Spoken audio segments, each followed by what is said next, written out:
जय श्रीमन नारायण। इस बार हम सभी धनतेरस 10 नवंबर को मना रहे हैं। तो आइए जानते हैं कि 10 नवंबर को यानी धनतेरस के दिन हमें क्या करना चाहिए, क्या नहीं करना चाहिए। धनतेरस के दिन सबसे पहले माँ लक्ष्मी और गणपति भगवान की विशेष पूजा करें। साथ ही साथ भगवान धन्वंतरी की भी पूजा करें, क्योंकि जब समुद्र मंथन हुआ था तो समुद्र मंथन के समय धन्वंतरी भगवान ही अमृत का कलश लेकर के आए थे। और कहते हैं कि भगवान विष्णु के साक्षात स्वरूप है भगवान धन्वंतरी। तो माँ लक्ष्मी के साथ साथ भगवान धन्वंतरी की भी पूजा करें। आपके घर में धन धान्य की कभी कमी नहीं होती, धन धान्य बना रहता है। कहते हैं कि धनतेरस के दिन धन्वंतरी भगवान की जो धातु है वो पीतल है। तो धनतेरस के दिन पीतल के बर्तन घर में अवश्य लेकर के आए।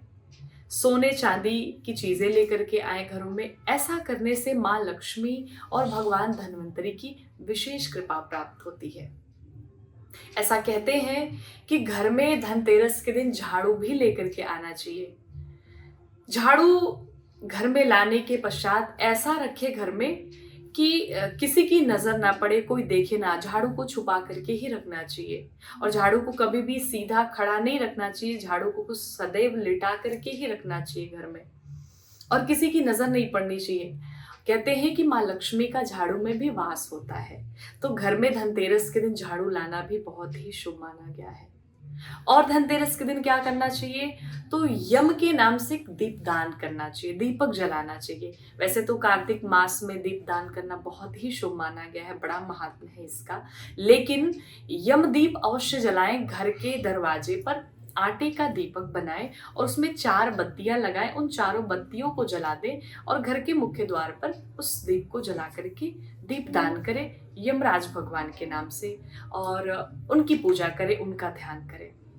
दूसरी बात कि भगवान माँ लक्ष्मी के चरणों को लेकर के आए। माँ लक्ष्मी के चरण घर में लाने से उनके जो 2 चरण हैं, कहते हैं कि पहला जो चरण है वो मुख्य द्वार पर रखे, ऐसे कि माँ आ रही हैं। और जो दूसरा चरण है वो घर में आपका छोटा सा मंदिर हो भगवान का, उस मंदिर में एक चरण को ले जाकर के विराजमान कर दे और माँ लक्ष्मी की पूजा आराधना करें।